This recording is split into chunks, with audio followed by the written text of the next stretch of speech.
waxaa maanta magaalada Wajeer soo gaareen safiirada dalalka Sacuudi Carabiya iyo Kuwait oo ay horkacisay wakiilka dumarka ismaamulka Wajeer Marwo Fatuma Geedi Kabambaye waxayna ka soo qayb galeen mashruuc lagu taageerayo dadka cuuryaamiinta kaas oo ay fulinaysay Marwo Fatuma Geedi oo ka shanaysa dawladahaasi. dadka cuuryaamiinta ayaa la guddoonsiyay gawaarida loogu talagalay dadka naafada joodariyaal raashin iyo daaweyn bilaash ah. dadka curyaamaha ina horta ingarab istaagno horta waa waajib waxaad baryaysaan ma in xaqiina maxaa yeelay xaq baad ku leedihiin dawladda xaq baad ku leedihiin dadka soo doorateen mana aha in mar walba markii danta dadka ay gaaraan curyaamaha liilooba ma curyaamaha waa naga mid nin jeclaa male inuu curyaan noqdo nin ilaahay ka bariyay curyaan iga dhigmay jira nin walba horta ilaahay asaa ku uume ilaahay la isku macay la isku mananaca tama garab in la iskugu noqdo oo qofka liita gacanta qabato way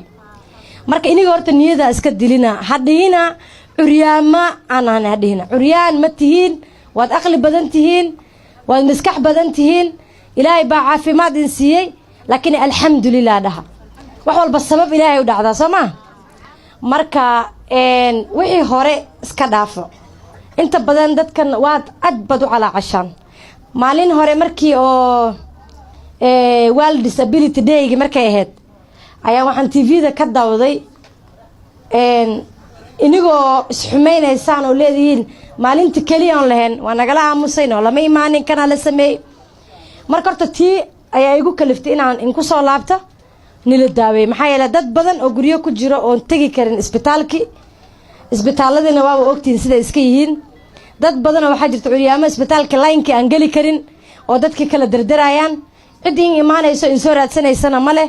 marka waxaan isdhaay bal dadka hal maalin oo qaas oo iyaga kali ah oo qof kale aan la daaweyneynin horta ha ciil baxaan.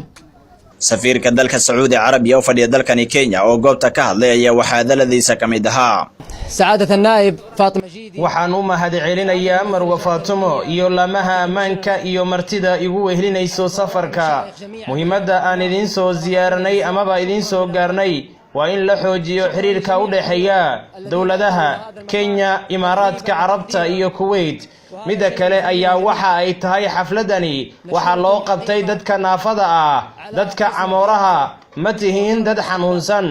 waxa tihiin dad hamigoodu sareeyo aad ayaad u maasan tihiin dhamaan علاقات اولا باسم waa kuwan qaar kamid ah dadka naafada oo deeqda la gaarsiiyay magacayga maxamed nuur ali ma jariskan iyo maxaa gaari